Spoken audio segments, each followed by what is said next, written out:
Hi guys, இன்றைக்கும் நமக்கு tables தாங்க ஆர்டர் வந்தது. நான் பேக் பண்ணி முடிச்சிட்டேன். இன்றைக்கி சண்டே சமையல் எங்கள் வீட்டில் என்ன நான் சமைச்சேன் அப்படின்னு சொல்லிட்டு பார்க்கலாமாங்க.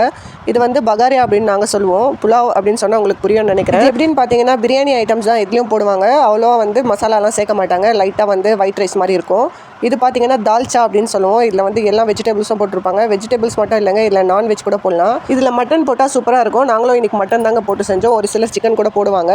பகாரியாவுக்கு காம்பினேஷன் வந்து தால்ச்சா தான். அது இல்லைன்னா வந்து குருமா ஒன்று செய்வாங்க. அது எப்படின்னு பார்த்தீங்கன்னா சிக்கனும் பொட்டேட்டோவும் போட்டு ஒரு குருமா ஒன்று செய்வாங்க. அதுவுமே சூப்பராக இருக்கும்.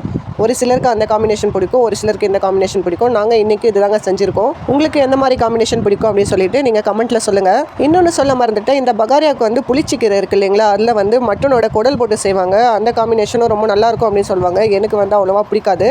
நான் சமைச்சிட்டே இருக்கும்போது என் ஹஸ்பண்ட் வந்து குரல் கொடுத்தாரு, பசங்களை வந்து கீழே அனுப்பு அப்படின்னு சொல்லிட்டு. என்னன்னு பார்த்தா ஒரு அணில் பாருங்கள் எப்படி தலைக்கீழே தொங்கிட்டு கொய்யா சாப்பிட்டுட்டு இருக்கு. இந்த கொய்யா எங்கள் மரத்தில் தான் இருந்திருக்கு போல இருக்குது. அணில் எடுத்துகிட்டு வந்த அப்புறம் தான் எங்களுக்கே தெரியுது. இந்த மாதிரி நிறைய கொய்யா வந்து செடியிலேயே கடிச்சு வச்சிரும்.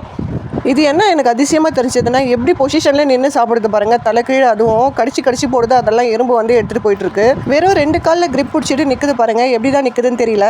இருங்க, நான் உங்களுக்கு ஜூம் பண்ணி காமிக்கிறேன். இங்கே பாருங்கள், இப்போ நல்லா கிளியராக தெரியுது பாருங்கள். எவ்வளோ அழகாக அதோட குட்டி பல்லில் கடிச்சு சாப்பிடுது. பார்க்கவே ரொம்ப அழகாக இருக்குது. பசங்களும் நின்று ரொம்ப நேரமாக பார்த்துட்டே இருந்தாங்க. அது கடிச்சு சாப்பிட்ற அழகை பார்க்குறதுக்கே ரொம்பவே சூப்பராக இருக்குங்க. ஓகே, உங்கள் வீட்டில் என்ன சண்டே ஸ்பெஷல்னு சொல்லிட்டு மறக்காமல் கமெண்ட்டில் சொல்லுங்கள். லைக் பண்ணுங்கள், சப்ஸ்கிரைப் பண்ணுங்கள். தேங்க்யூ.